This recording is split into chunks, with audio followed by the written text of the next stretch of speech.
14일 0시 기준 신규 확진자가 84명으로 다시 두 자릿수로 집계됐습니다. 하지만 부산의 한 요양병원에서 50명이 넘는 집단 감염이 발생하고 해외 유입이 크게 늘면서 긴장감이 다시 커지고 있는데요. 해외에서는 백신과 치료제 개발이 잇따라 중단됐다는 소식이 들려왔습니다. 고려대학교 학대학 김정기 교수와 자세히 알아보겠습니다. 전화로 연결돼 있습니다. 교수님 나와 계십니까? 네, 안녕하세요. 네. 월요일에 거리두기가 1단계로 완화된 직후부터 공교롭게도 확진자가 100명 안팎을 넘나들고 있습니다. 국민의 불안감이 큰 상황인데 지금 상황 어떻게 보고 계십니까? 지금 상황은 과거 8월 초 2차 대유행 때와 마찬가지로 조건만 맞으면 언제든지 큰 폭으로 확진자가 늘어날 가능성은 충분히 있는 경향성을 가지고 있다라고 판단을 하고 있습니다. 네. 이와 같은 규모는 앞으로도 한동안 유지될 거라고 보고 있고요. 다만 이번 1단계 완화 조치와 관련해서 방역적인 측면에서는 1단계 완화 조치가 어떻게 보면 그 완화 조치보다는 2단계를 유지하는 게 더 맞다라고는 보고 있는데요. 네. 지금 코로나19 상황이 방역적인 측면만은 또 볼 수 없고 기타 사회 경제적인 측면을 함께 고려해야 되기 때문에 이번에 1단계 완화 조치는 어쩌면 불가피한 선택이었다라고는 보고는 있습니다. 근데 한꺼번에 큰 폭으로 완화 조치를 시행하면서 조금 우려스러운 부분은 좀 있고요. 앞으로 제대로 방역 관리를 못할 경우에는 다시 큰 폭으로 확산할 가능성이 충분히 있다 이렇게는 보고 있습니다. 네. 정부의 1단계 완화 조치가 결코 현재 상황의 안정적인 의미는 아니라는 것이라고 말씀해 주셨는데 부산의 한 요양병원의 집단 감염도 심상치가 않습니다. 원래 요양병원은 외출이나 면회가 철저하게 통제되는데 이렇게 집단 감염이 발생한 배경은 무엇이라고 보십니까?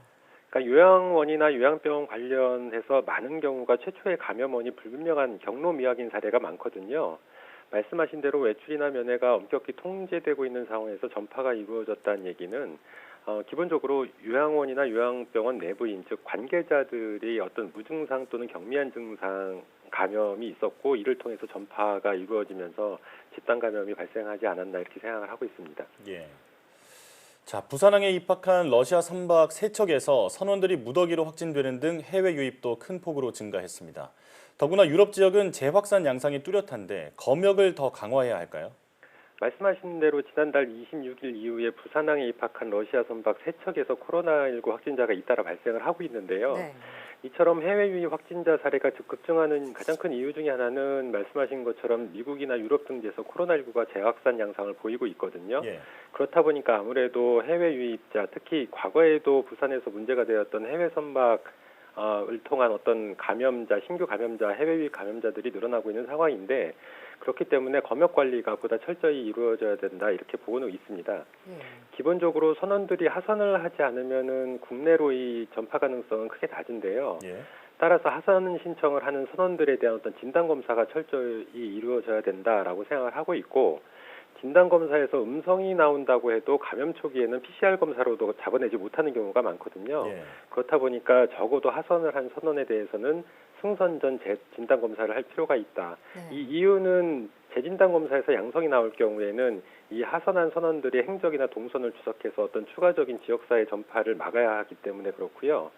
더불어서 하역 작업하는 그 하역을 담당하는 국내 작업자들에 대한 어떤 방역 관리도 좀 신경을 써야 된다 이렇게 생각을 하고 있습니다. 네. 예. 이 항만이나 공항의 검역에 특히나 빈틈이 없어야겠습니다. 자, 백신의 이야기로 넘어가 보겠습니다. 미 존슨앤존슨사의 백신 임상 3상이 부작용 의심 사례로 중단됐는데요. 앞서 화이자나 아스트라제네카 등에서도 백신 부작용이 보고되면서 연내 백신 개발이 어렵다는 전망이 나오고 있습니다. 어떻게 보고 계십니까? 글쎄요, 이번에 계속 잇따라서 백신의 어떤 부작용 의심 사례들이 발생을 하고 있는데 이번 말씀하신 존슨앤존슨의 경우에는 아직까지 정확하게 어떤 부작용이 발생을 했는지가 알려지지 않고 있거든요. 예. 다만 그냥 이상의 중대한 이상 반응이라고만 알려져 있기 때문에 이 부분에 대한 어떤 정확한 결과들이 나와 봐야지만 향후의 어떤 상용화 가능성에 대해서 좀 언급을 할 수가 있을 것 같고요. 네. 일단 이러한 부작용 의심 사례는 차치하고라도 최근에 이제 미국 FDA에서 백신 승인에 대한 기준을 보다 엄격히 관리를 하게 되면서 연내에 코로나19 백신이 승인될 가능성은 좀 낮지 않나 이렇게 생각은 하고 있습니다. 네. 국내의 경우에는 제넥신이 개발 중인 백신 후보 물질이 동물 실험에서 효능을 확인했습니다. 하지만 아직 전임상 단계라서 갈 길이 먼 상황인데요. 다른 나라에 뒤처지는 것 아니냐 이런 우려도 있습니다. 어떻게 생각하십니까? 글쎄요, 제넥신 백신 같은 경우에는 일단 말씀하신 대로 영장류 그 전임상, 비임상 시험에서 그 효능이 상당히 좋았다라고 평가가 되고 있고, 네. 다만 현재 임상일상 진행 중이었는데 아직 결과는 안 나왔거든요. 네. 그래서 이 부분에 대한 결과들이 나와봐야지만 좀 알 수 있다라고 생각은 하고 있습니다. 다만 최근에 보도된 바에 따르면 그 제넥신 백신이 그 긴급 사용 승인을 신청할 시점이 내년 3분기로 지금 예상을 하고 있거든요. 네. 그래서 다소 좀 지연되는 좀 늦은 감이 좀 있지 않나 이런 생각은 가지고 있는데 어쨌든 그 임상시험이 진행되는 상황에 따라서 앞당겨질 수도 있지 않을까라는 기대는 가지고 있습니다. 근데 예. 상용화 시기보다는 제대로 된 효능이나 안전성 검증이 무엇보다 중요하기 때문에 이러한 부분에 대한 검증이 상용화 시점보다는 더 중요하다 이렇게는 보고 있습니다. 예. 설사 조금 늦더라도 안정성이 확실한 백신이 나오기를 기대해 보겠습니다. 트럼프 대통령이 투여받았던 항체 치료제 제조사인 미국의 리 제네론이 긴급 사용 승인을 신청했습니다. 항체 치료제 승인 가능성 어떻게 보십니까? 말씀하신 대로 지금 이번에 긴급 승인한 항체 치료제 같은 경우에는 트럼프 대통령이 투여받았고 실제로 플라시보 효과인지는 정확히 모르는데 이제 트럼프 대통령 본인이 느꼈던 그러니까 투여 이후 자각 효능도 좋았다라고 보도되고 있거든요. 예. 아직 임상 3상 진행 중이라서 이 임상 3상이 종료가 돼야지만 정확하게는 판단을 할 수가 있는데 만약에 어느 정도의 효능만 확보가 된다면 물론 안전성 검증도 하겠지만 항체 치료제는 다른 화학약물보다는 부작용이 크지 않기 때문에 네. 긴급 사용을 받지 않을까 이런 생각은 가지고 있습니다. 네, 이렇게 백신과 치료제 소식 살펴봤고요. 가을철로 접어들면서 기온과 습도가 낮아져 바이러스 생존이 길어질 우려가 나옵니다. 환기나 소독 혹은 습도 조절 등 생활 방역은 어떻게 해야 할까요? 기본적으로 일단 환기나 습도 조절은 코로나19가 아니더라도 환절기 호흡기 질환 관리에 중요하기 때문에 이런 부분에 대한 관리는 필요하다고 생각을 하고 있습니다. 네. 근데 가장 중요한 것은 감기나 독감 등 환절기 또는 겨울철 호흡기 질환 관리에 신경을 쓰셔야 하지만 코로나19와의 어떤 감염 혼동 가능성을 줄일 수가 있고요.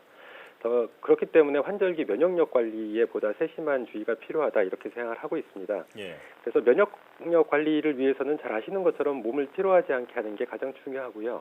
지나친 음주나 흡연을 피하시고 영양도 보충에 신경을 쓰셔야 된다 이렇게 생각을 하고 있습니다. 네. 근데 무엇보다 기본적으로 중요한 것은 현재 사회적 거리두기 1단계라고 하더라도 아직도 지금 경로 이상의 사례가 20% 가깝게 발생을 하고 있기 때문에 네. 다수가 모이는 곳은 피하시고 항상 마스크 착용에 신경을 쓰셔야 된다라는 말씀을 드리고 싶습니다. 예. 오늘도 코로나19 현황 살펴봤습니다. 거리두기가 1단계로 완화됐는데 자율성이 커진 만큼 책임 있는 자세로 방역에 협조해야겠습니다. 지금까지 고려대학교 약학대학 김정기 교수와 함께했습니다. 오늘 말씀 고맙습니다. 감사합니다.